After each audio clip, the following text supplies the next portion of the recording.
ফিজিক্সের অতি গুরুত্বপূর্ণ চ্যাপ্টার হচ্ছে এই লাইট বা আলো। যে আলো কিন্তু আমরা দেখতে পাই না, কিন্তু আলো আমাদের দেখতে সাহায্য। আলো এমন এক ধরনের শক্তি যা কোনো বস্তুকে দেখতে সাহায্য করে।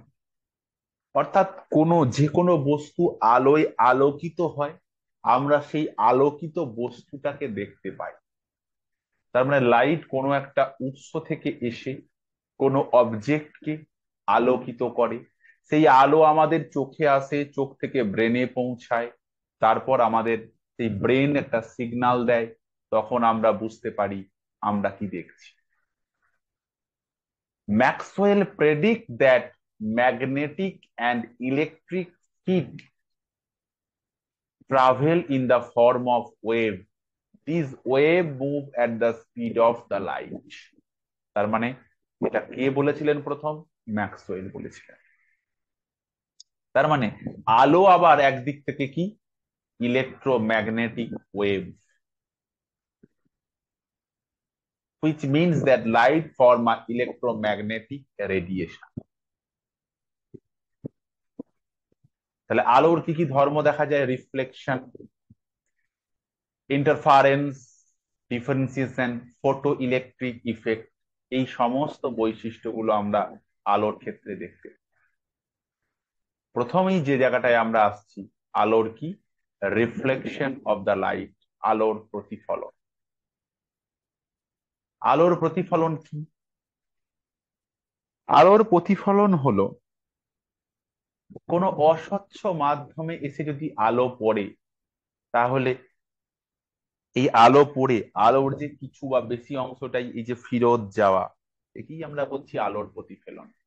The phenomenon known as reflection or reflection of light occur when a light becomes streaked any polished, smooth, bright object and কি হয়? Back to our eye. আলো পড়ছে, আলো পড়ে আবার ব্যাক করে ফিরে যাওয়া আমাদের চোখে। This phenomenon gives us the basic on which view or the environment. এই যে ফেরত যাচ্ছে, এই ফেরত যাওয়ার ফলে আমরা বুঝতে পারছি আমাদের কি দেখছি, অর্থাৎ আমাদের সেই ফেনোমেনন সম্পর্কে একটা আইডিয়া জন্মায়। Light propagate in straight line before, after the during reflection. For example, the twinkling of stars light that a minor reflection. এই যে আলো যে পড়ছে একে আমরা কি বলি? আপতিত রশ্মি।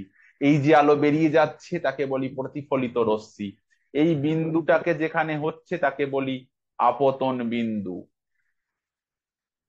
আপাতন বিন্দু।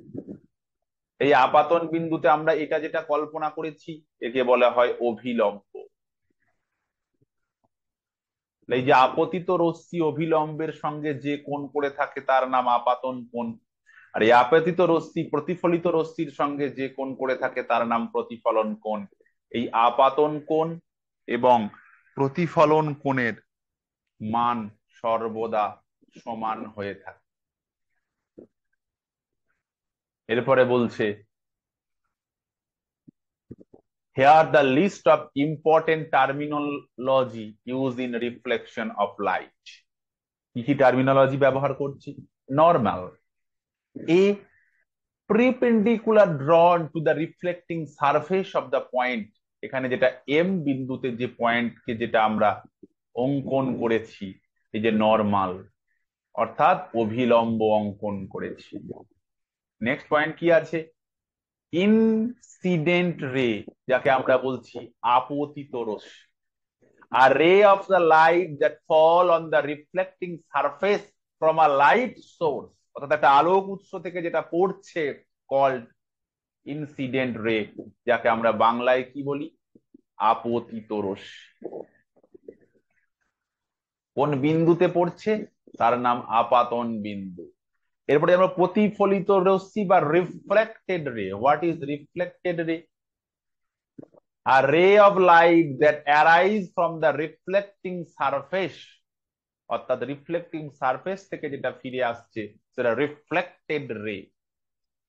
অ্যাঙ্গেল অফ ইনসিডেন্ট, অর্থাৎ the angle between the incident রে অ্যান্ড নর্মাল পয়েন্ট যেখানে পড়েছে তাদের মধ্যে যে কোণ তাকে আমরা বলি আপতন কোণ। আপতন কোণ।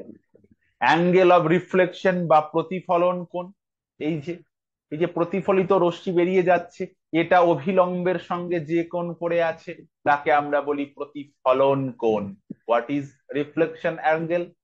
The angle between the reflected ray and the normal known as angle of reflection. Our principal axis, it is defined as the line that divide the two medium. অর্থাৎ এই যে তলে এসে আলোক রশ্মিটা পড়ছে, এই যে মিডিয়ামটা এসে আলোক রশ্মিটা পড়ছে, এই মিডিয়ামটার কথা বলা হচ্ছে।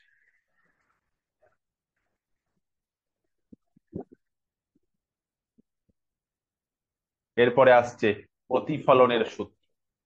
প্রতিফলনের সূত্র কি? আপতিত রশ্মি, প্রতিফলিত রশ্মি, আপাতন বিন্দুতে অঙ্কিত অভিলম্ব একই সমতলে অবস্থিত। আপাতন কোণ এবং প্রতিফলন কোণের মান সমান। কি বৈশিষ্ট্য? The incident ray, the reflected ray and the normal all line in the same plane, তারা একই তলে উপস্থিত। দ্য অ্যাঙ্গেল অফ ইনসিডেন্ট মানে প্রতিফলন কোণ is equal to the angle of reflection, কোণ আই সমান কোণ আর। এরপর রিফ্লেকশনের প্রকারভেদ। প্রথমটা বলছে রেগুলার বা নিয়মিত প্রতিফলন। নিয়মিত প্রতিফলন কি? আলোক রশ্মি পড়ছে,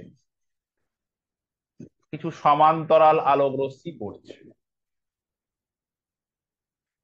এবং তারা সমান্তরাল ভাবেই যদি বেরিয়ে চলে যায় তখন তার নাম, তখন তার নাম কি?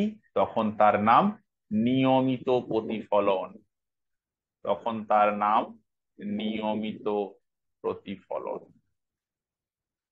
The bright and sharp reflection similar to those you see in mirror is referred to as regular reflection. আলোক রশ্মি একটা সমান্তরালে পড়ছে এবং তারা একটা নির্দিষ্ট দিকে বেরিয়ে চলে যাচ্ছে, একে আমরা বলি সমান এই রেগুলার রিফ্লেকশন। আর ডিফিউজ রিফ্লেকশন, যেখানে আলোক রশ্মি গুলো কোনো তলে পড়ে বিভিন্ন দিকে ছড়িয়ে পড়ছে। অর্থাৎ আলোক রশ্মি গুলো এভাবে পড়ছে, এটা এভাবে ছড়িয়ে পড়ছে, এভাবে ছড়িয়ে পড়ছে, এভাবে ছড়িয়ে পড়ছে, এভাবে পড়ে এভাবে ছড়িয়ে পড়ছে, সেটার নাম বাংলায় আমরা কি বলি? বিক্ষিপ্ত প্রতিফলন। It generally reflective surface, highly rough surface, অর্থাৎ যে সারফেসে পড়ছে সেই rough surface. This might be the result of the surface stress wear and tear including, এটা কি হয়? চারিদিকে ছড়িয়ে পড়ছে, আলোক রশ্মি চারিদিকে ছড়িয়ে পড়ছে। দেখবে একটা একটা প্রশ্ন আসতো আমাদের ছোটবেলায়, সিনেমা হলের পর্দা সাদা এবং অমসৃণ করা হয়। তো অমসৃণ কেন করা হয়? যাতে করে এই যে আলোক রশ্মি পড়ছে, এই আলোক রশ্মি চারিদিকে ছড়িয়ে পড়ে, এই সারফেস রাফ সারফেস থেকে চারিদিকে ছড়িয়ে পড়ার দরুন সুবিধাটা কি হবে? চারিদিকে ছড়িয়ে পড়ার দরুন এই সুবিধাটাই হবে ঘরের যে কোণে যেই বসে থাক, সিনেমা হলের যেদিকে যেই বসে থাক, সেই কিন্তু খুব সুন্দরভাবে সিনেমাটা দেখতে পাবে। আর সাদা রংটা কেন ইউজ করা হতো? সাদা রংটা ইউজ করার কারণ হচ্ছে যেহেতু সাদা রং সমস্ত বর্ণকে প্রতিফলিত করে দেয়, সেজন্য সাদা রং। এই জন্য সিনেমা হলের পর্দাকে সাদাও করা হয়, আবার অমসৃণও করা হয়। তাহলে অমসৃণ করার কারণ কি? এই বিক্ষিপ্ত প্রতিফলন ঘটানোর জন্য।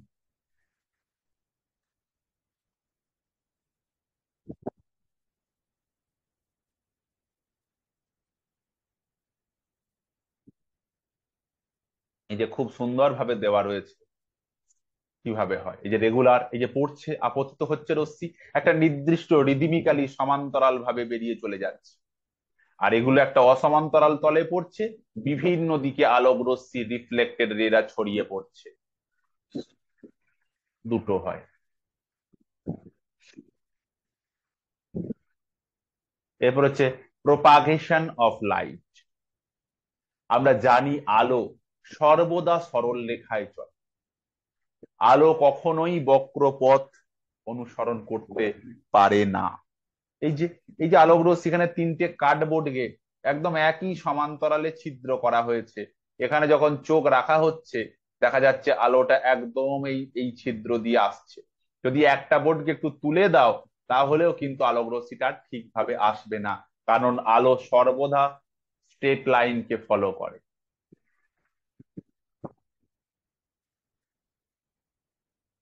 প্লেন মিরর মানে আমরা যে মিরর বা আয়না বলি, আমাদের যে সমতল দর্পণ, সেই সমতল দর্পণে যে প্রতিবিম্ব গঠিত হয় সেই প্রতিবিম্বের বৈশিষ্ট্য কি হবে?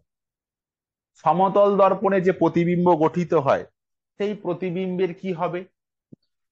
এই যে হাইট, এই হাইটটা কিন্তু সেম থাকবে, এবং এটার এই যে যে দূরত্ব, এখান থেকে এটার সেই দূরত্ব সমান হবে। কিন্তু এর কি পরিবর্তন হবে? পার্শ্বীয় পরিবর্তন হবে। বস্তুর আকার আকৃতির, অবজেক্টের এবং ইমেজের আকার আকৃতিগত কিন্তু কোনো পরিবর্তন হবে না। The plane mirror always produced an erect and virtual image. The object size and the image size both are same. The distance between the image and mirror is equal to the distance between the object and the mirror. ইমেজের কি হবে?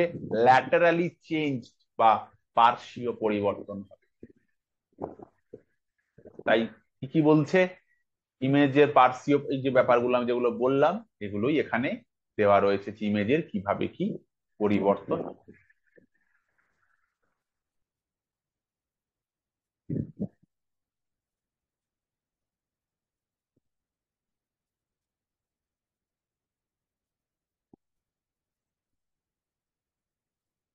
Spherical mirror এর ক্ষেত্রে আমরা যেটা জানবো এটা কোথায় ব্যবহার করা হয়, এই যে concave and convex mirror. Concave আর কনভেক্স কি জিনিস?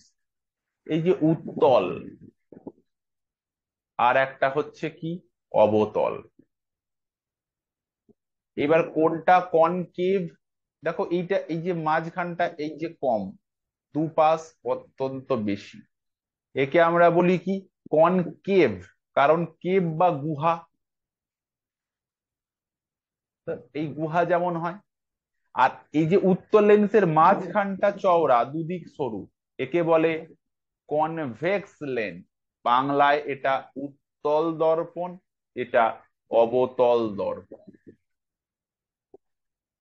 এর ব্যবহার গুলো জানতে হবে, যে এই যে আমরা গাড়ির ক্ষেত্রে এই যে রিয়ার ভিউ মিরর ইউজ করি, এখানে কি হয়, একটা বিস্তৃত অঞ্চলের ছবি কিন্তু ছোট্ট আকারেও কিন্তু সেখানে পরিষ্কার আমরা দেখতে পাই, যেটা গাড়ির ক্ষেত্রে ব্যবহার করা। এক্সাম্পল গুলো জানতে হবে। এরপরে হচ্ছে রিফ্রাকশন বা প্রতিসরণ। প্রতিসরণ, প্রতিসরণ কি জিনিস? The shortest path need not be quickest path since the light always in a hurry. যখন আলো দুটো আলাদা আলাদা মাধ্যমে পড়ে তখন এই যে আপতিত হচ্ছে সেই রশ্মি প্রথম মাধ্যমে ফিরে না এসে দ্বিতীয় মাধ্যমে চলে যায়। অবশ্যই আলোক রশ্মি দুটো আলাদা আলাদা মাধ্যম, দেখা যেতে পারে আলোক রশ্মি হয়তো ঘন থেকে লঘু মাধ্যমে আসছে, বা উল্টোটাও হতে পারে, লঘু থেকে ঘন মাধ্যমে যাচ্ছে, তখন এই আলোর প্রতিসরণ ঘটে। আলোক রশ্মি কি হয়, প্রথম মাধ্যমে ফিরে না গিয়ে দ্বিতীয় মাধ্যমের দিকে চলে যায়। এই ঘটনাকেই আমরা বলি আলোর রিফ্রাকশন বা প্রতিসরণ। প্রতিসরণের সূত্র কি? প্রথম সূত্রটা একই, আপতিত রশ্মি, প্রতিফলিত রশ্মি এবং নর্মাল মানে আপাতন বিন্দুতে অঙ্কিত অভিলম্ব একই সমতলে অবস্থিত। তৃতীয় সূত্র ভেরি ভেরি ইম্পর্টেন্ট, যাকে আমরা কি বলি, স্নেলের সূত্র। স্নেলের সূত্র কি বলছে? নির্দিষ্ট বর্ণের আলো এবং নির্দিষ্ট মাধ্যমের ক্ষেত্রে আপাতন কোণ এবং প্রতিফলন কোণের যে সাইনের অনুপাত, সেই আপাতন এবং প্রতিফলন কোণের সাইনের অনুপাত সর্বদা ধ্রুবক হবে। এটাকেই আমরা কি বলি? স্নেলের সূত্র। কি ক্ষেত্রে? অবশ্যই নির্দিষ্ট বর্ণ এবং কন্ট্রাস্ট, এই যে অ্যাঙ্গেল অফ দ্য কন্ট্রাস্ট, অর্থাৎ নির্দিষ্ট বর্ণের ক্ষেত্রে আপাতন কোণ ও প্রতিফলন কোণের মান সর্বদা ধ্রুবক হয়।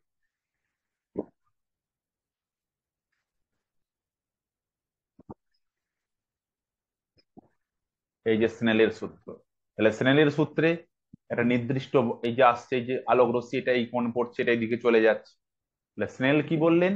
এই যে সাইন আই, মানে যেটাই পড়ছে এখানে θ1 θ2 দেওয়া আছে, এবং সাইন আর এর মান সর্বদা ধ্রুবক।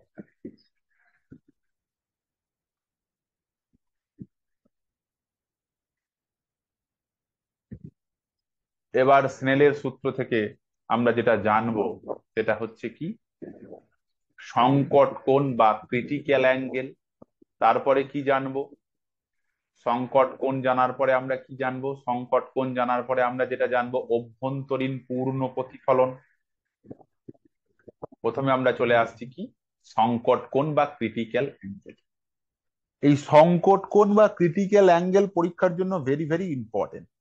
আলোক রশ্মিকে যখন ঘন মাধ্যম থেকে, অবশ্যই কোথা থেকে কোন মাধ্যমে যাবে?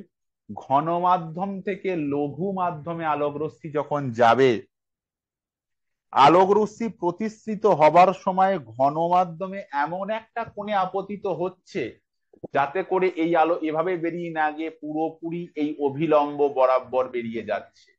তাহলে আলোক রশ্মি যখন ঘন মাধ্যম থেকে লঘু মাধ্যমে আসছে, ঘন মাধ্যমে আলোক রশ্মি যে নির্দিষ্ট কোণে, যে নির্দিষ্ট মানে আপতিত হলে প্রতিফলিত রশ্মি অভিলম্বের গা ঘেঁষে যাচ্ছে, মানে 90 ডিগ্রি অ্যাঙ্গেল করছে, সেই নির্দিষ্ট কোণের এই মানটাকে, যে কোণে পড়ছে সেই নির্দিষ্ট কোণের মানটাকে আমরা কি বলি? ক্রিটিক্যাল অ্যাঙ্গেল বা সংকট কোণ। ক্রিটিক্যাল অ্যাঙ্গেল বা সংকট। তাহলে আলোক রশ্মি কোন মাধ্যম থেকে কোন? ঘন থেকে লঘু। এই ঘন মাধ্যমে যে নির্দিষ্ট মানের জন্য লঘু মাধ্যমে দিয়ে যখন এটা বেরিয়ে চলে যাচ্ছে, তখন এই অভিলম্বের গা ঘেঁষে যাচ্ছে, তখন আমরা তাকে বলি সংকট কোণ। আর একটা হচ্ছে অভ্যন্তরীণ পূর্ণ প্রতিফলন, টোটাল ইন্টারনাল রিফ্লেকশন। এ ঘটনাটা কি? এ ঘটনাটা হচ্ছে এই আলোক রশ্মি ঘন মাধ্যম থেকে লঘু মাধ্যমে যাওয়ার সময় ঘন মাধ্যমে যে নির্দিষ্ট মানের জন্য আলোক রশ্মি কি হয়, আলোক রশ্মি এই প্রথম মাধ্যমে মানে ঘন মাধ্যমে আবার পুনরায় ফিরে আসে, এটাকে বলে অভ্যন্তরীণ পূর্ণ প্রতিফলন। এই অভ্যন্তরীণ পূর্ণ প্রতিফলন আমরা কোথায় দেখতে পাই? মরীচিকার ক্ষেত্রে। পরীক্ষার একটা খুব গুরুত্বপূর্ণ প্রশ্ন আসে যে অভ্যন্তরীণ পূর্ণ প্রতিফলনের শর্ত কি? আলোক রশ্মিকে অবশ্যই ঘন থেকে লঘু মাধ্যমে যেতে হবে, এবং ঘন মাধ্যমে আপতন কোণের মান লঘু মাধ্যমে প্রতিসরণ কোণের মানের থেকে, সরি, আপাতন কোণের মান সংকট কোণের থেকে বেশি হতে হবে, যাতে করে আলো আর লঘু মাধ্যমে না গিয়ে পুনরায় ঘন মাধ্যমেই ফিরে আসে, যেটাই মরীচিকার ক্ষেত্রে দেখা যায়। আর একটা ঘটনা আমরা জানবো, সেটা এখানে দেওয়া রয়েছে, লেন্স এবং লেন্সের ব্যবহারটা এখানে দেওয়া রয়েছে। লেন্সের এককটা খুব পরীক্ষায় আসে, লেন্সের পাওয়ারের ডায়োপ্টার একক ব্যবহার করা হয়। এরপর আমরা যেটা জানবো, স্ক্যাটারিং বা বিচ্ছুরণ।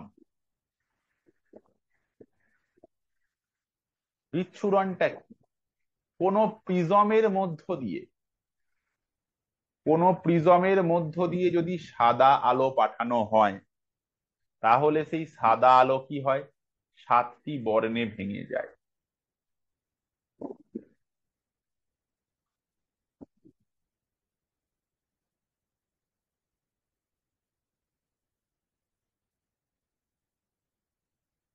এটাকে আমরা কি বলি? আলোর বিচ্ছুরণ। কি কি? ফিবজিয়র, বাংলায় কি বলে? বেনিয়া সহকলা। বেগুনি, নীল, আকাশী, সবুজ, হলুদ, কমলা, লাল, এটাই হলো ভিবজিয়র। এই আলোর বিচ্ছুরণ আমরা কোথায় দেখতে পাই প্রাকৃতিক ভাবে? মাঝে মাঝে যে রামধনু দেখা যায়, হয়তো সেখানে 7টা বর্ণ দেখা যায় না আলাদা আলাদা ভাবে, তো 7টা বর্ণ না দেখা গেলেও মোটামুটি বেশ কিছু বর্ণ দেখাই যায়। ঘটনাটা প্রাকৃতিক ভাবে, আমরা তাকে কি বলি? একে আমরা বলি আলোর বিচ্ছুরণ বা স্ক্যাটারিং। আলোর বিচ্ছুরণ বা স্ক্যাটারিং। এরপরে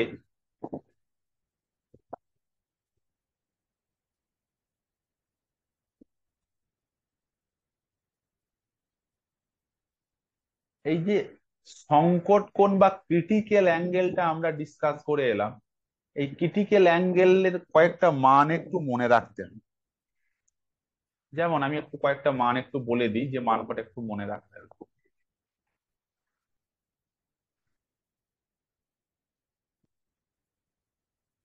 প্রথম কথা, জল। জলের প্রতিসরাঙ্ক কত? প্রতিসরাঙ্ককে মিউ দিয়ে প্রকাশ করি, সেটা হচ্ছে 1.33।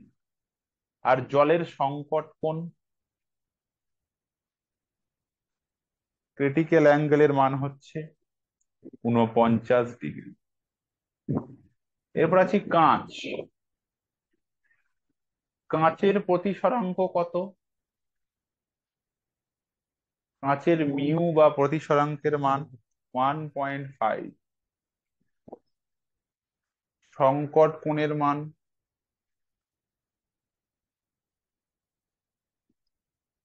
42 ডিগ্রি। হীরক।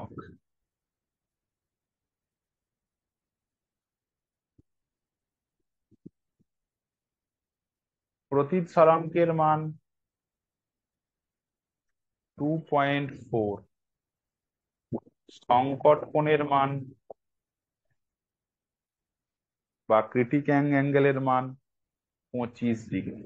এই তিনটে মনে রাখতে হবে, বেশ ইম্পর্টেন্ট। সংকট কোণ এবং প্রতিসরাঙ্কের এই তিনটে মান একটু মনে রাখতে হবে। এখন এই প্রতিসরাঙ্ক কথাটা যেটা আমরা বলছি মিউ, এটা কোথা থেকে? এটা জানতে হলে আমাদের চলে যেতে হবে একটু স্নেলের সূত্র। তাহলে স্নেলের সূত্রে আমরা কি বললাম? যে আপাতন কোণ এবং প্রতিফলন কোণ সাইন আই বাই সাইন আর সমান ধ্রুবক। এই ধ্রুবকটাকে আমরা কি বলি? মিউ দ্বারা প্রকাশ করি। একেই আমরা কি বলি? প্রতিসরাঙ্ক। প্রতিসরাঙ্ক বলি।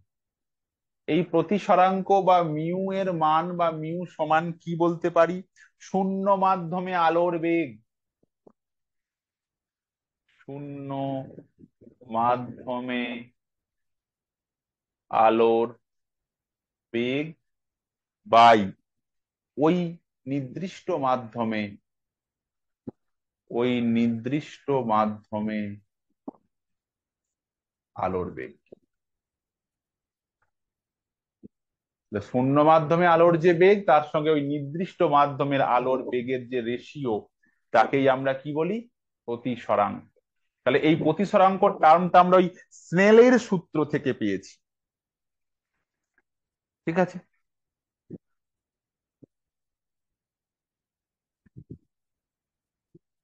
আচ্ছা, এই প্রতিসরাঙ্কে একটা জিনিস আমরা জানবো, সেটা হচ্ছে বিচ্যুতি কোণ।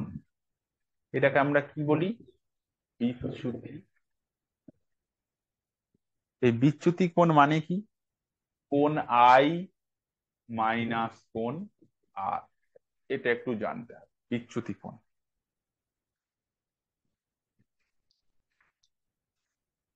আর একটা জিনিস আমরা জানবো, সেটা হচ্ছে ছায়া আর প্রচ্ছায়া।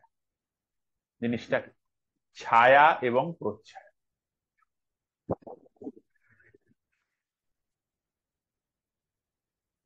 ছায়া জিনিসটা কি? ছায়া মানে হচ্ছে আলোর যাবার পথে বাধা, এটাকে আমরা ছায়া বলতে পারি। তো ছায়া এবং প্রচ্ছায়া বিষয়টা কি?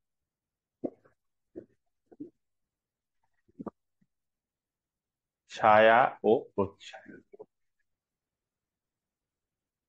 ছায়া মানে হচ্ছে, দেখবে যখন কোনো একটা বস্তু কোনো কিছু দ্বারা বাধা পায়, তখন সে একটা অন্ধকার যে অঞ্চল তৈরি হয়, সেই অন্ধকার অঞ্চলকে আমরা ছায়া বলি। তো এই অন্ধকার অঞ্চলের একটা দেখবে ডিপ অন্ধকার আছে, যাকে আমরা ছায়া বলি। আর যে অঞ্চলটা একটু হালকা অন্ধকার, তাকে আমরা কি বলি? প্রচ্ছায়া বলি। আরো দুটো জিনিস আমরা জানবো, রিয়েল ইমেজ আর জানবো ভার্চুয়াল ইমেজ। সদ্বিম্ব, অসদ্বিম্ব। সদ্বিম্ব মানে যে বিম্ব প্রতিবিম্বে যে বিম্ব পর্দায় গঠিত হয়, আর যে বিম্ব পর্দায় গঠিত হয় না তাদেরকে আমরা বলি অসদ্বিম্ব।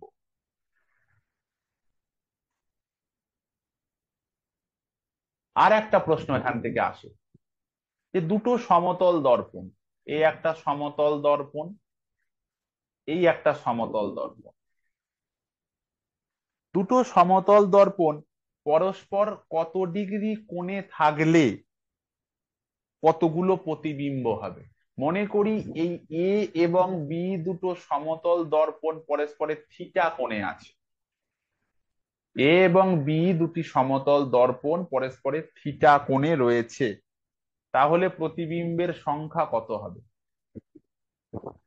প্রতিবিম্ব সংখ্যা, যাকে আমরা স্মল এন দ্বারা প্রকাশ করি, কত হবে? 360 বাই থিটা মাইনাস ওয়ান। তাহলে এখন যদি বলি যে দুটো সমতল দর্পণ, এক্সাম্পল দিলাম, 90 ডিগ্রি কোণে আছে, তাহলে প্রতিবিম্ব কত হবে? এন সমান 360/90 - 1, মানে 90 তে 4 - 1, তিনটি প্রতিবিম্বের সৃষ্টি। এটা কিন্তু পরীক্ষায় খুব দেয়। আর প্রতিবিম্বের সংখ্যা বার করার সূত্রটা একটু মনে রাখতে হবে। প্রতিবিম্বের সংখ্যা ছোট হাতের এন সমান 360/θ - 1।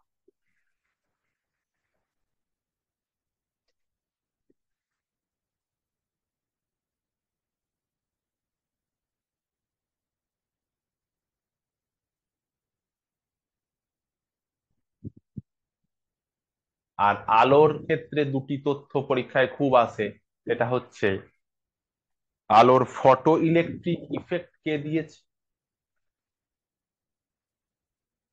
ফটো ইলেকট্রিক ইফেক্ট কার দ্বারা প্রপোজড হয়েছে? Photoelectric effect Einstein. আর একটা হচ্ছে আলোর ইলেকট্রোম্যাগনেটিক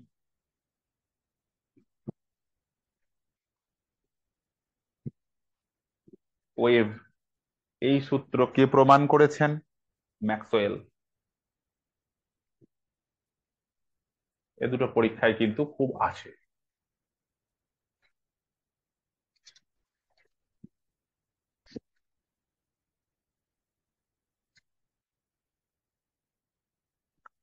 ওকে, এই হলো আমাদের আলো, লেন্স, আলোর বিভিন্ন বৈশিষ্ট্য ধর্ম, আলোর প্রতিফলন প্রতিসরণ, আলোর বিভিন্ন সূত্র, সেই সংক্রান্ত বিস্তারিত আলোচনা।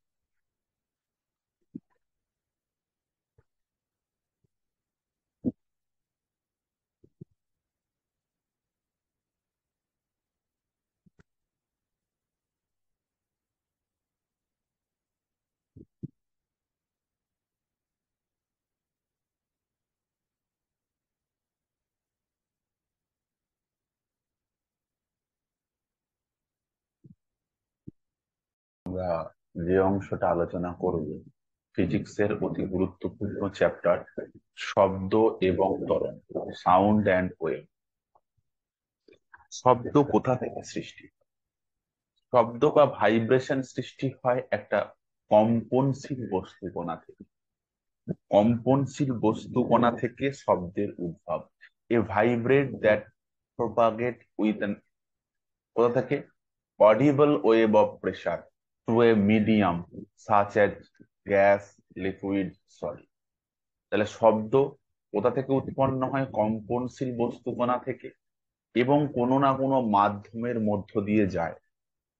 একটা পরীক্ষায় প্রশ্ন করে, চাঁদে বিস্ফোরণ হলে সে শব্দ আমরা কখন শুনতে পাবো? চাঁদে বিস্ফোরণ হলে সে শব্দ আমরা কখনোই শুনতে পাবো না। তার কারণ শব্দের বিস্তারের জন্য একটা মাধ্যম আছে দরকার।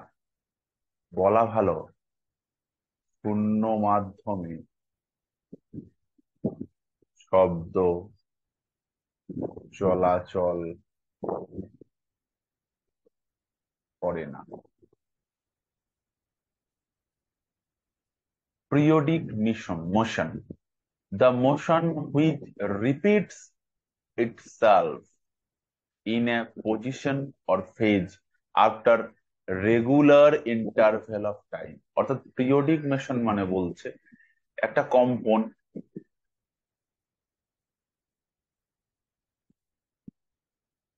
একটা নির্দিষ্ট সময় একটা নির্দিষ্ট স্থান পর্যন্ত কন্টিনিউয়াসলি চলতে থাকে। A motion which repeats itself in position, এই দেখো পজিশন এখান থেকে এখানে আসছে, রিপিট হচ্ছে, and the phases after regular interval, একটা নির্দিষ্ট সময় পরে আবার এই যে পুনরায় ফিরে আসা, এটার নামই পিরিয়ডিক মোশন। ওয়েভ বা তরঙ্গ, wave, it is defined as the continuous transfer of state, কি বললাম? Continuous transfer of state from one part of the medium to the other part of the medium। Wave, এই ওয়েভকে আমরা দুভাগে ভাগ করতে পারি, একটা মেকানিক্যাল ওয়েভ, একটা ইলেকট্রোম্যাগনেটিক ওয়েভ। একটা মেকানিক্যাল ওয়েভ একটা যান্ত্রিক তরঙ্গ। যে যান্ত্রিক তরঙ্গ কি? যে তরঙ্গের জন্য মাধ্যমের প্রয়োজন হয়, যে তরঙ্গের বিস্তারের জন্য medium is required, known as mechanical wave, যেমন শব্দ তরঙ্গ। কিন্তু electromagnetic wave, where does not the required of A medium, যেটার বিস্তারের জন্য কোনো মিডিয়ামের প্রয়োজন নেই, যেমন আলো, এক্স রে, এরা। তাহলে যাদের বিস্তারের জন্য মাধ্যমের প্রয়োজন তারা যান্ত্রিক তরঙ্গ, যাদের বিস্তারের জন্য মাধ্যমের প্রয়োজন নেই তারা ইলেকট্রোম্যাগনেটিক ওয়েভ, বা বাংলায় আমরা যাকে বলি অনুদৈর্ঘ্য তরঙ্গ। কি? অনুদৈর্ঘ্য তরঙ্গ। আর এটা কি? যান্ত্রিক তরঙ্গ। Wave are two different types according to the direction. তাদের দিক অনুযায়ী একে আমরা দুভাগে ভাগ করতে পারি, একটা ট্রান্সভার ওয়েভ, একটা লঙ্গিচুডিনাল ওয়েভ। ট্রান্সভার ওয়েভ মানে, ট্রান্সভার ওয়েভ মিনস এই যে এভাবে চলছে, আর লঙ্গিচুডিনাল ওয়েভ মানে এই যে এইটা, এটা হচ্ছে লঙ্গিচুডিনাল ওয়েভ। সরি, এটা আমি অনুদৈর্ঘ্য বলে ভুল করে বলে ফেলেছিলাম। এটার নাম হচ্ছে কি তরঙ্গ? এটা হচ্ছে তড়িৎ চুম্বকীয় তরঙ্গ।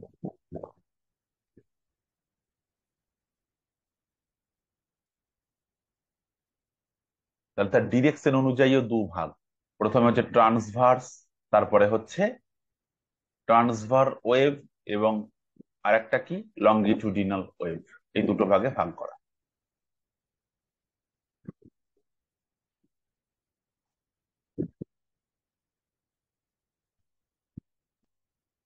টাইম পিরিয়ড, ধরো এই একটা বস্তু ঝোলানো আছে, এই বস্তুটা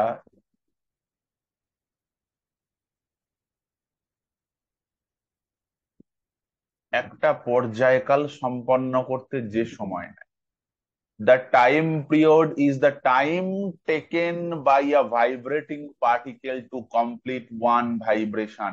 এই যে এ বিন্দু থেকে বি বিন্দুতে গেল, আবার পুনরায় এ বিন্দুতে ফিরে এলো, একটা ভাইব্রেশন কমপ্লিট করতে, একটা ভাইব্রেটিং পার্টিকেলের একটা ভাইব্রেশন বা সম্পূর্ণ দোলন সমান কমপ্লিট করতে যে সময় লাগে তাকেই আমরা বলি পর্যায়কাল।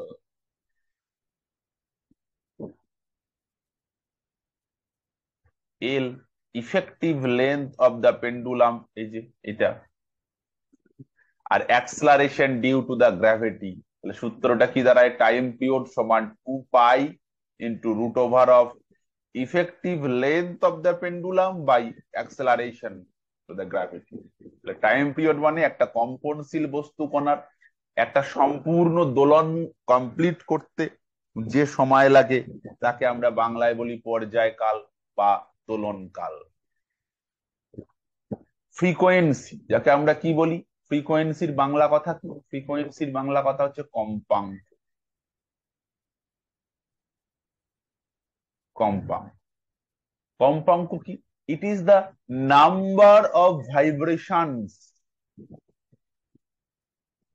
একটা পার্টিকেল প্রতি সেকেন্ডে যতগুলো ভাইব্রেশন কমপ্লিট করে। অর্থাৎ দেখা যাচ্ছে এই কম্পনশীল বস্তু কণা এই যাচ্ছে আসছে, এটা তো একটা ভাইব্রেশন। দেখা যাচ্ছে প্রতি সেকেন্ডে হয়তো সেরকম 10টা ভাইব্রেশন কমপ্লিট করছে, তাকে আমরা তার কম্পাঙ্ক হচ্ছে 10। যে কম্পাঙ্কের একককে আমরা বলি হার্জ বা সাইকেল পার সেকেন্ড। তাহলে কম্পাঙ্ক কি জিনিস? কম্পাঙ্ক হচ্ছে একটা কম্পনশীল বস্তু কণা প্রতি সেকেন্ডে বা প্রতি 1 সেকেন্ডে যতগুলো কি করে তার কমপ্লিট পূর্ণ দোলন সে সম্পন্ন করে, তাকে আমরা বলি ফ্রিকোয়েন্সি। এই টাইম পিরিয়ড এবং ফ্রিকোয়েন্সির মধ্যে কি সম্পর্ক বা পর্যায় কাল এবং ফ্রিকোয়েন্সির মধ্যে? টি সমান 1/n। অর্থাৎ পর্যায়কাল জানলে আমরা কম্পাঙ্ক, বা উল্টোটাও বলা যেতে পারে, কম্পাঙ্ক জানলে আমরা পর্যায়কালকে সহজেই বার করতে পারি। এই সূত্রটা শব্দের বেগ, কম্পাঙ্ক এবং ওয়েভলেন্থ মানে তরঙ্গ দৈর্ঘ্যের মধ্যে সূত্রটা পরীক্ষার জন্য কিন্তু খুব ইম্পর্টেন্ট। ভিভিআই, শব্দের বেগ সমান কম্পাঙ্ক ইন্টু ওয়েভলেন্থ। শব্দের বেগ বা ভেলোসিটি সমান ফ্রিকোয়েন্সি ইন্টু ওয়েভলেন্থ। ভি সমান এন ল্যাম্ডা। ভি মানে শব্দের বেগ, সমান এন মানে ফ্রিকোয়েন্সি ইন্টু ওয়েভলেন্থ বা ল্যাম্ডা। ওকে, এই সম্পর্কটা দিয়ে কিন্তু অনেক সময় অঙ্ক আসে। Effect of various factor on velocity of sound in air. প্রথমে এটা কি বলছে? ইফেক্ট অফ প্রেসার, চাপের কি প্রভাব। Velocity of the sound is independent of pressure. Temperature, the velocity of sound increase, the velocity of sound increase with the increase of temperature, উষ্ণতার সঙ্গে সরল সম্পর্ক। Humidity, the velocity of the sound in air increase with the increased humidity, হিউমিডিটির সঙ্গে সরল সম্পর্ক। আর density, the velocity of the sound increase, density of a medium decrease, তাহলে ডেনসিটির সঙ্গে কি সম্পর্ক? ব্যস্ত সম্পর্ক। তাহলে চাপের সাথে সে অর্থে কোনো সম্পর্ক নেই, টেম্পারেচারের সাথে সরল সম্পর্ক। the increase of temperature, the velocity of the sound increase, the increased humidity may increase the velocity of the sound, the increase of density may slow down the velocity of the sound। তাহলে ডেনসিটির সঙ্গে কি সম্পর্ক? ব্যস্তানুপাতিক সম্পর্ক। এরা কি করছে?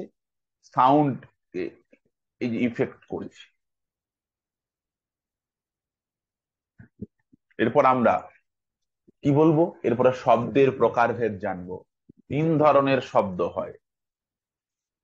3 ধরনের শব্দ, অ্যাকচুয়ালি এটা আমাদের কম্পাঙ্কের ওপর বেশ করে 3 ধরনের শব্দ হয়।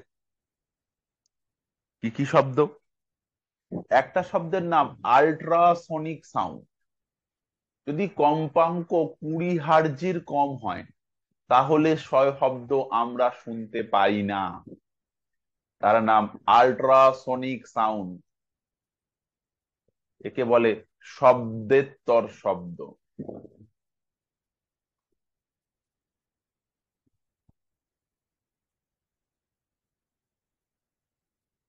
অডিবল সাউন্ড বা শ্রুতিগোচর শব্দ।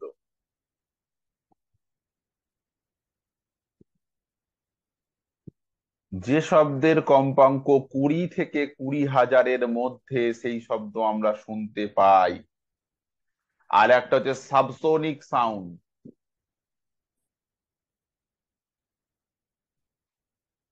এইটা হচ্ছে শব্দে তর শব্দ।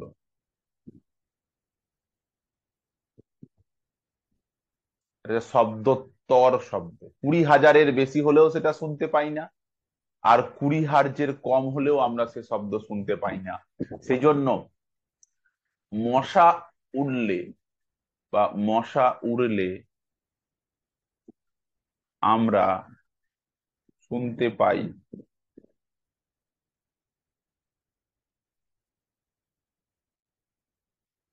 কিন্তু পাখির ডানার শব্দ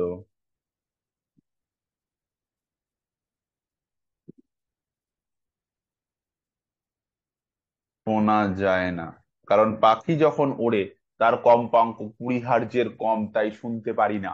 কিন্তু মশার ডানার কম্পাঙ্ক 20 থেকে 20,000 হার্জের মধ্যে, তাই আমরা শুনতে পাই। Supersonic sound: when an object move with a velocity greater than that of the sound, it is termed as supersonic and the speed is supersonic speed. এটা পরীক্ষার জন্য very very important. Supersonic sound.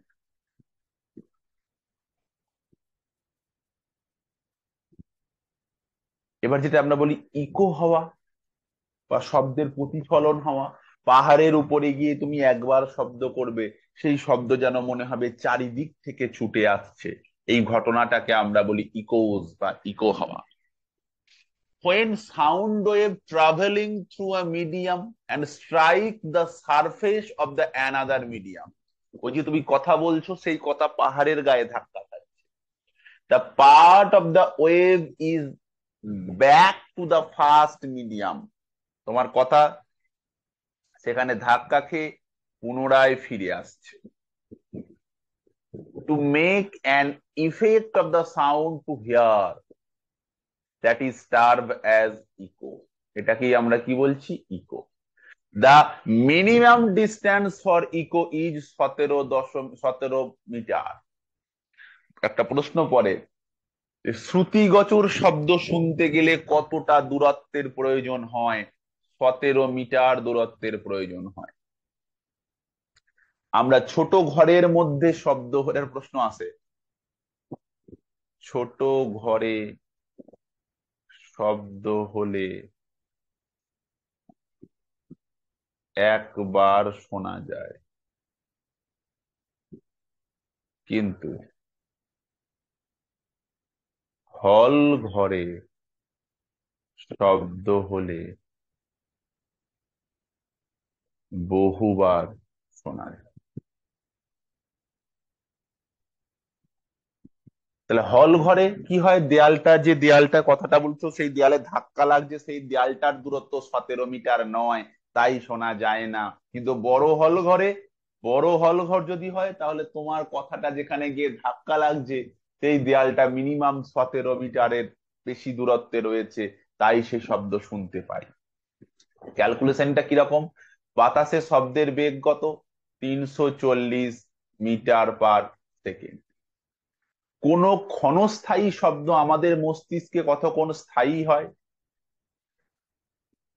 ক্ষণস্থায়ী শব্দ কতক্ষণ স্থায়ী হয় আমাদের মস্তিষ্কে? 1/10 সেকেন্ড। তাহলে কি দাঁড়াচ্ছে?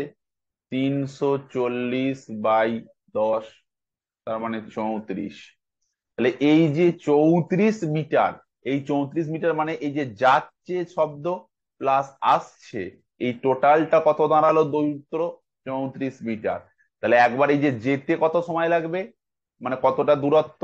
34/2 মানে 17 মিটার। এই 17 মিটার দূরত্বে থাকলে ওই ইকো বা শব্দ প্রতিফলিত হয়ে আসার পর সেই শব্দ আমরা ক্লিয়ারলি শুনতে পাবো। তাহলে বাতাসে শব্দের বেগ আমরা ধরলাম 340 মিটার। একটা ক্ষণস্থায়ী শব্দ আমাদের মস্তিষ্ক 1/10 সেকেন্ডের বেশি স্থায়ী হয় না। তাহলে কি দাঁড়ালো? কত দূরত্ব? 340/10। এটা যে যাওয়া এবং আসা মিলিয়ে, তাহলে তোমার থেকে এর দূরত্বটা কত প্রয়োজন, মানে শুধু একটা ডিস্টেন্স কত? এটাকে যদি আমরা 2 দিয়ে ভাগ করে দিই তাহলেই বেরিয়ে যাবে কত।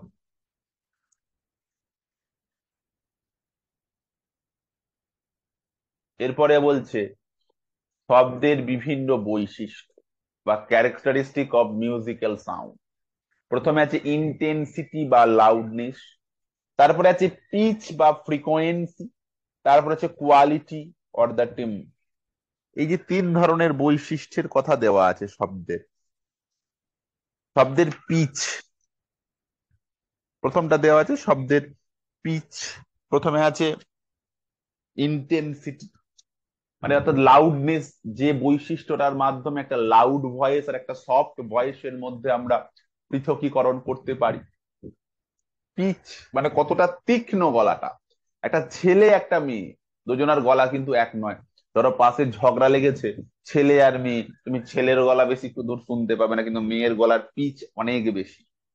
এরপর হচ্ছে কোয়ালিটি, যে বৈশিষ্ট্যের জন্য আমরা মোটামুটি ভাবে আমাদের চেনা জানা মানুষ, একাধিক মানুষ একসঙ্গে কথা বললেও বুঝতে পারি এই গলার ভয়েসটা বা এই সাউন্ডটা কার কাছ থেকে আসছে বা অমুক সাউন্ডটা কার কাছ থেকে আসছে।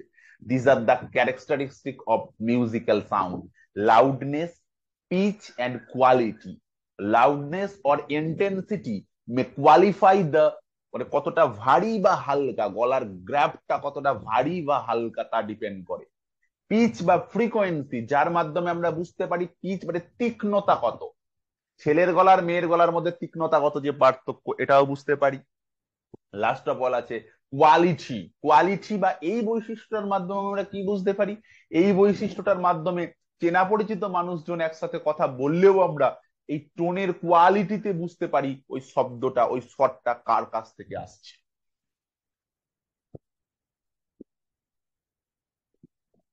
এরপরে আমরা আসছি fundamental tone. Fundamental tone, if there are number of frequency, অনেকগুলো যদি নাম্বার অফ ফ্রিকোয়েন্সি তুমি নাও, the latest, the least frequency is known as fundamental tone. মনে করো কতগুলো কম্পাঙ্ক হচ্ছে একসাথে নিলাম আমি, তাহলে ফান্ডামেন্টাল টোন মানে সব থেকে ন্যূনতম বা প্রথমেই যে আছে বা সব থেকে কম যার ফ্রিকোয়েন্সি, সেটা হচ্ছে fundamental tone. If there are number of frequency, the least frequency মানে সব থেকে কম ফ্রিকোয়েন্সি যেটা, সেটা কি আমরা বলছি ফান্ডামেন্টাল টোন বা মূল সুর। বাংলায় কি বলি? মূল সুর। এরপর আছে overtone. Overtone mean frequency other than the fundamental tone. অর্থাৎ এখানে এই 265 পর যেগুলো রয়েছে, এই টোন গুলো সবগুলোই কিন্তু কি ওভারটোন। 312, 512, 700, 810, 1024, এরা সবাই হচ্ছে ওভারটোন। ওভারটোন মিনস যেটা সব থেকে প্রথমে, যার কম্পাঙ্ক সব থেকে কম, তারপরে যারা আছে সবাই কি, সবাই হচ্ছে ওভারটোন। ওভারটোন। এরপর আছে হারমোনি। হারমোনি কি? Frequency which are the integral of multiple of fundamental tone. অর্থাৎ একে অপরের মাল্টিপল যারা, তারা হচ্ছে হারমোনি। যেমন এখানে 256, 312, সরি 256 তার দ্বিগুণ হচ্ছে 512, 512 থেকে 1024, এরা হচ্ছে পরস্পর পরস্পরের হারমোনি। বাকিরা কিন্তু কেউ কারুর সঙ্গে কি নয়, মাল্টিপল নয়। তাই বলছে যতগুলো হারমোনি থাকবে, সরি, যতগুলো ওভারটোন বা যতগুলো সরি ফ্রিকোয়েন্সি থাকবে, তার মধ্যে যারা পরস্পর পরস্পরের মাল্টিপল, তারা হচ্ছে কি হারমোনিজ। তাহলে ফান্ডামেন্টাল টোন মানে, ফান্ডামেন্টাল টোন মানে যতগুলো ফ্রিকোয়েন্সি রয়েছে তার মধ্যে সব থেকে ন্যূনতম ফ্রিকোয়েন্সিটাকে আমরা কি বলি, ফান্ডামেন্টাল টোন। এর পরে যারাই রয়েছে তারা প্রত্যেককে কি টোন, তারা প্রত্যেককে ওভারটোন। আর হারমোনি মিনস এই যে মাল্টিপল অফ ফান্ডামেন্টাল টোন, অর্থাৎ পরস্পরের পরস্পরের যখন মাল্টিপল যারা যারা, তারা হচ্ছে হারমোনিজ। এরকম কিন্তু কতগুলো ফ্রিকোয়েন্সি, ধর আমি বললাম ফ্রিকোয়েন্সি 100, 130, 200, 400, 700। তাহলে যদি আমাকে বলা হয় ফান্ডামেন্টাল টোন কত, 100। ওভারটোন কত, এগুলো সব 130, 200, 400, 700। হারমোনিজ, হারমোনিক্স কত, 100, 200, 400, 700। এই যে এই কটা, এগুলো একটু মনে রাখতে হবে। এরপরে সাউন্ড স্ট্রেট ইনস্ট্রু, আচ্ছা তার আগে এই কতগুলো বিষয়ের উপর ডিপেন্ড করে এগুলো একটু জেনে নি। Length, the tension of the string and the mass unit length, এগুলো কিভাবে এই ফ্রিকোয়েন্সি এর উপর নির্ভর করে। তো ফ্রিকোয়েন্সি টাইমের সঙ্গে স্ট্রিংটার সঙ্গে সমানুপাত যখন এম এবং এল ধ্রুবক, এল এর সঙ্গে ব্যস্তানুপাত যখন টি এবং এম ধ্রুবক, এবং এফ সমানুপাত 1/√এম যখন এল এবং টি ধ্রুবক। এই বিষয়গুলোর উপর নির্ভর করে। এরপরে ইনস্ট্রুমেন্ট রিলেটেড টু সাউন্ড, বিভিন্ন যন্ত্র সাউন্ডের নির্ভর বা সাউন্ডের উপর বেস করে তৈরি যন্ত্র। প্রথমেই দেওয়া আছে audiometer. Audiometer means intensity of sound পরিমাপ করে, ইন্টেন্সিটি অফ সাউন্ড পরিমাপ করছে। Megaphone, separate sound from far off place, separate sound from, দূর হোক কিন্তু শব্দ ক্লিয়ার ভাবে আসবে।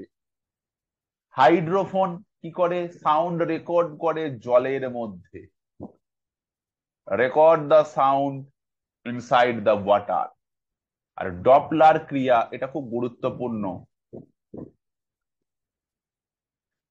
The apparent change in frequency due to the relative motion between the source and listener, শ্রোতা এবং বক্তার মধ্যে যে দূরত্বের কথা বলা রয়েছে। তারপরে আমাদের কি বলছে, nature of the sound, the sound produced by a guitar is different from sound produced by a drum. কেন? This is because the sound produced by different source have different character. তাদের কি কিভাবে ক্যারেক্টারাইজ করা যেতে পারে, তাদের আলাদা frequency, তাদের ওয়েভলেন্থ আলাদা, তাদের অ্যামপ্লিটিউড আলাদা। এই বৈশিষ্ট্যগুলোর উপর বেশ করেই আমরা বুঝতে পারি একটা হারমোনিয়াম বাজছে তার শব্দ, একটা ড্রাম বাজছে তার শব্দ, একটা গিটার বাজছে তার শব্দ। Frequency of sound, the number of rarefaction as comprised that the occur per unit of time known as the frequency of the sound। যে ফ্রিকোয়েন্সির মনে রাখবো কিভাবে, যদি এফ হয় ফ্রিকোয়েন্সি, টি হয় টাইম পিরিয়ড, তাহলে ফ্রিকোয়েন্সি সমান 1/t। ওয়েভ লেন্থ বা তরঙ্গ দৈর্ঘ্য, তরঙ্গ দৈর্ঘ্য কি, the distance between the successive compression and rarefaction is known as the wavelength of the sound। তরঙ্গ দৈর্ঘ্য, the wavelength of the sound formula, এই যে ফর্মুলা, যেখানে এফ কে আমরা কি বলছি ফ্রিকোয়েন্সি, ভি কে আমরা বলছি velocity of sound wave, known as wavelength of the sound। amplitude of the sound, what is the amplitude? The amplitude of the sound is the magnitude of the maximum in the sound wave। The amplitude is also measured of the energy, highest the amplitude higher the energy of the sound wave। Human hear can limited range of frequency of sound। আমাদের কান এই 20 থেকে 20,000 হার্জের মধ্যে শব্দ হলে সেই শব্দ শুনতে পারে যদি আমাদের কানে শব্দের কম্পাঙ্ক 20-র কম হয় তাহলে সেটিও যেমন শুনতে পারবে না, 20,000-এর বেশি হলে সেটিও শুনতে পারবে না। স্পিড অফ দ্য সাউন্ড, শূন্য মাধ্যমে আলোর কোনো স্পিড নেই, আলো বিস্তৃত হওয়ার জন্য, বিস্তার হওয়ার জন্য কোনো না কোনো মাধ্যমের প্রয়োজন। The speed at which the sound wave propagate through a medium known as the speed of the sound. The speed of the sound different in case of different media. The speed of the sound is highest in solid and the speed of the sound are lowest in gaseous stage. But without the presence of a medium, একটা মাধ্যমের উপস্থিতি ছাড়া কিন্তু শব্দ বিস্তার লাভ করতে পারে না। তাই চাঁদে কোনো বিস্ফোরণ হলে সেই বিস্ফোরণের শব্দ আমাদের কাছে এসে আমাদের কানে এসে পৌঁছায় না। এরপরে কি দেওয়া রয়েছে? এরপরে দেওয়া রয়েছে বিভিন্ন মাধ্যমে শব্দের বেগ বা বিভিন্ন স্থানের শব্দের বেগ। তাহলে এখানে যেটা, এটা এই যে সি সমান ডি বাই টি, তাহলে ডিটা কি? ডিস্ট্যান্স, দূরত্ব, শব্দকে কতটা দূরত্ব অতিক্রম করতে হবে, আর টি মানে হচ্ছে সে কতটা time taken to cover this distance. এরপরে কোন মাধ্যমে বিস্তার করতে কত স্পিডের প্রয়োজন। প্রথম কথা, এয়ারটা আমাদের মনে রাখতে হয় 334.2, বাকি ওয়াটার দেওয়া আছে 1481, copper 4600 metre per second, hydrogen 1270 metre per second, glass 4540 metre per second. But air is important, important. তার মানে এই জায়গা থেকে আমরা এই কনক্লুশনে এলাম যে শব্দের বিস্তারের জন্য মাধ্যমের প্রয়োজন। আর এই যে কয়েকটা ফ্যাক্টর আমরা এখানে দেখলাম কিভাবে ডিপেন্ড করে, এইটা হচ্ছে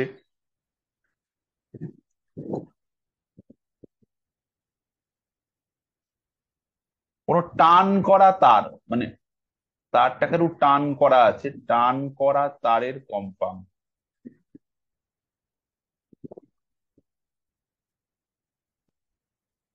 তারটা বা স্ট্রিংটাকে টান টান করা আছে, সেই টান করা তারের কম্পাঙ্ক কি হবে?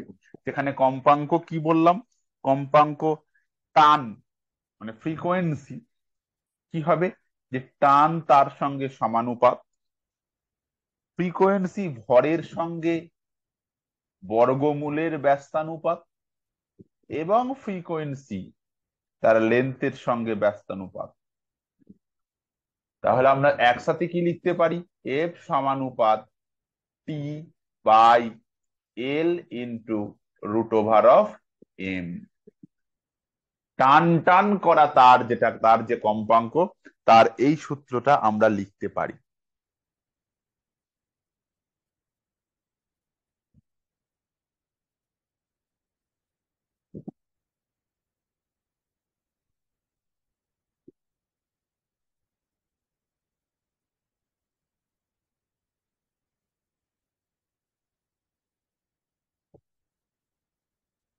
এই হলো শব্দের চ্যাপ্টার থেকে গুরুত্বপূর্ণ জায়গাগুলোর আলোচনা।